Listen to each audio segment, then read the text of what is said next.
Let's talk about the piano sound. Now, the Roland is using its proprietary SuperNATURAL piano engine to produce the sound. This is not modeling. You only get that when you get up to the 90X.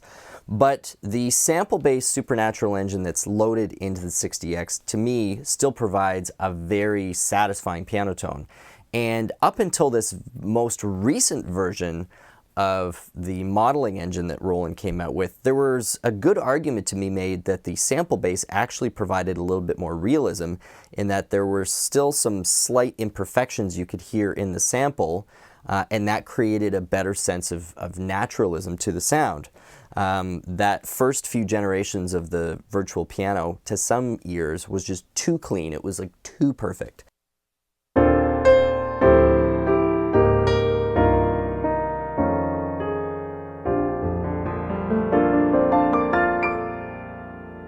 Now, there's really only one main piano sound in here that you can muck with, and it's called the concert piano. Now, there is ballad piano and mellow piano and bright piano. These are really just pre-saved iterations, in a sense, of the various settings that you can get in there and play with. So it's really just one engine with several different presets for you to muck with. But concert piano is kind of the best starting point if you're going to go in and do any type of customizing. Now, there's a few different ways that you can get in there and start sort of achieving your ideal piano acoustic tone. And on the Roland, you're likely going to go for a button that says My Stage.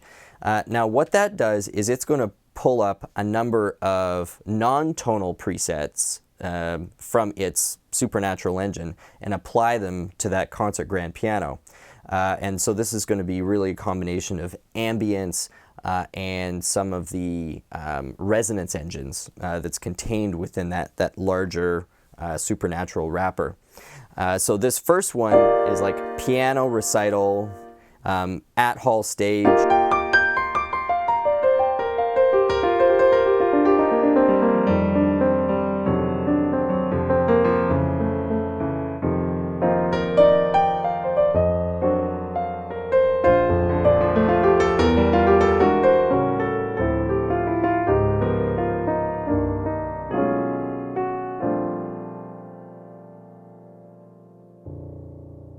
Lakeside Studio is another one, which actually happens to be one of my favorites. If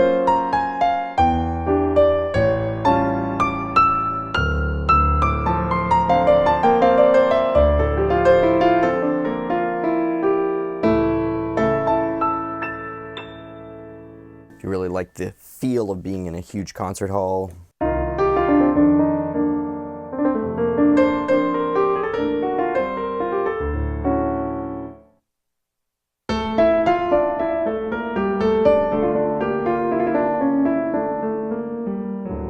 And just way over the top.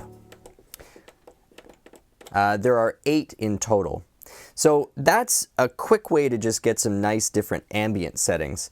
But to dig truly under the hood, you hit your function key and you're going to go to Piano Designer, which is the 6th function. So pretty easy to navigate. Not quite as easy to get to these functions on the Yamaha. Yamaha's done a nice job of having this almost just instantly at your fingertips. This is pretty close. It's one more step than what you need to do on the Yamaha, but once you're there, both provide a really immersive experience in terms of being able to edit the piano playing experience. So we're going to get in there, and this is now where we can start mucking with the lid, the string resonance, damper resonance, key off resonance, even get into single note tuning, single note volume, single note character. So quite a bit that you can play with once you're into the Piano Designer. And that's on top of hammer response, temperament, some of those basic things you can get to just from the first layer of the menu.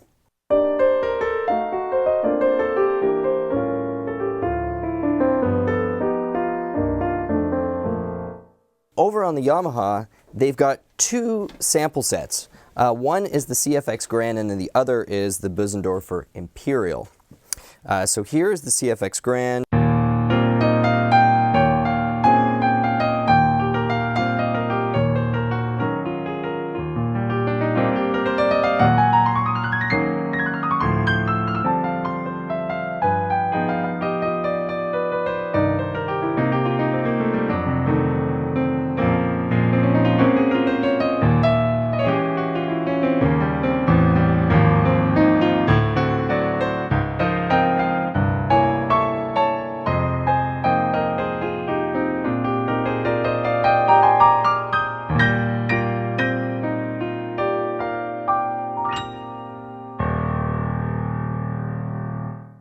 And then the Bosendorfer.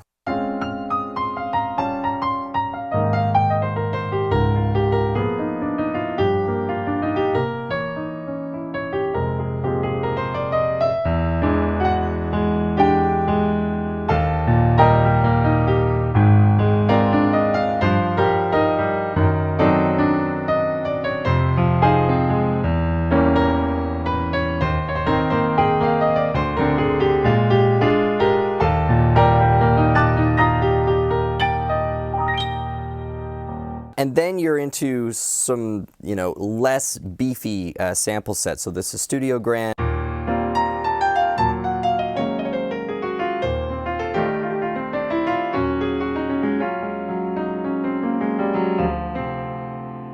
Bright Grand.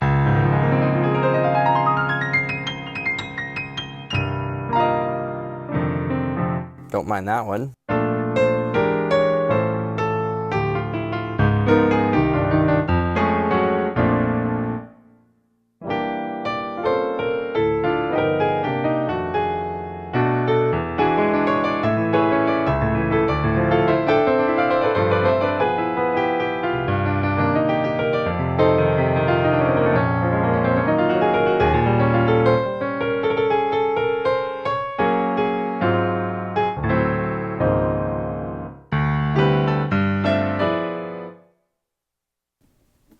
And then finally winding up with a good old-fashioned honky-tonk.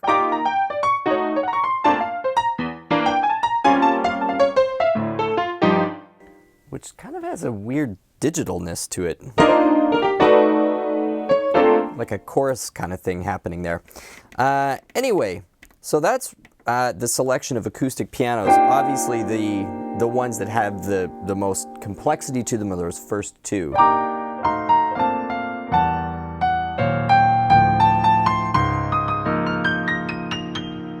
And then to get into editing, it's just piano room, and this is where you have the same types of editability that we were seeing on the Roland: lid position, brightness, touch, reverb, master tuning. That's where you get your virtual resonance engines there, damper, resonance, string, aliquot, which aka duplex, body resonance, key off sample, and then there's half pedaling in there as well. So that's how you get to that. Now, comparing the piano sound, because we've already covered the, sort of an action description.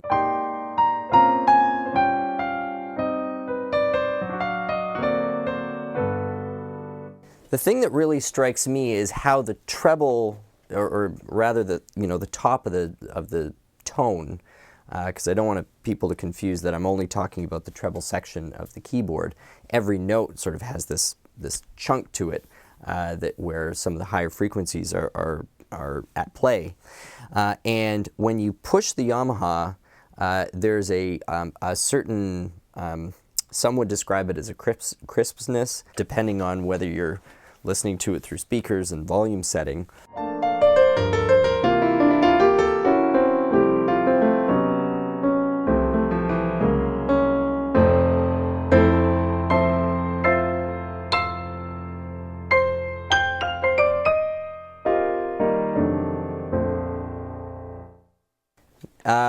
And compared to how the Roland renders the tops of those notes when you're really pushing into it,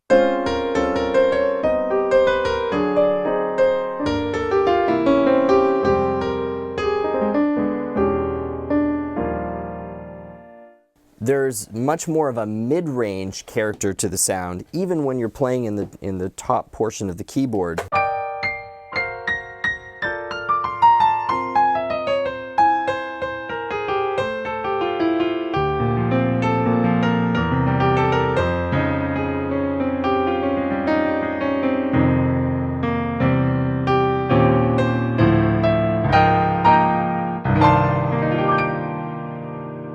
Now that's not there on the Bosendorfer sample.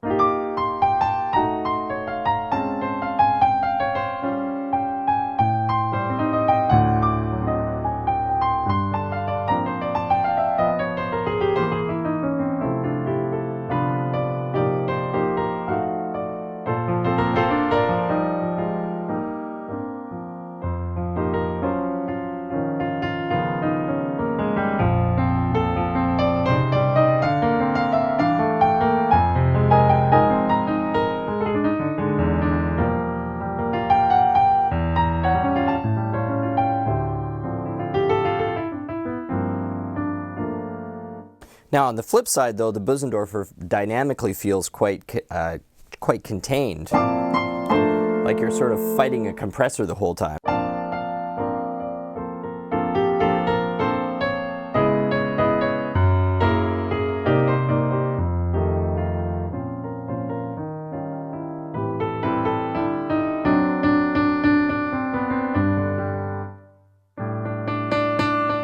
Yeah, the CFX is a lot more dynamic.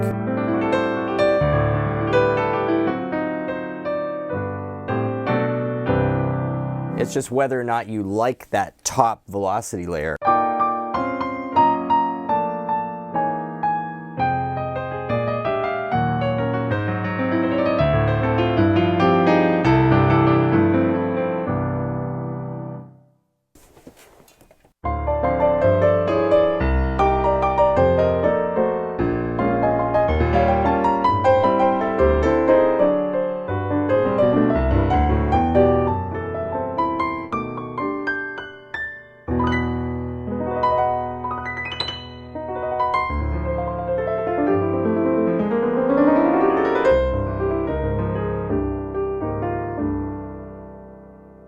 Yeah, so a very similar level of dynamicism I find between the main concert piano and the CFX.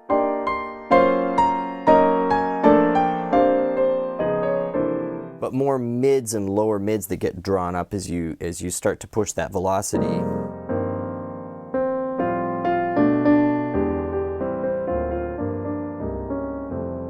In terms of the rest, it's really down to personal preference, right? Like this has a nice, very, very clean, very clear,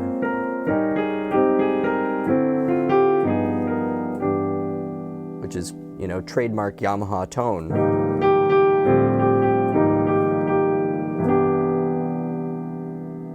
But, you know, lots of resonance. The CFX in real life is an awesome piano to play. It's really very, very well designed.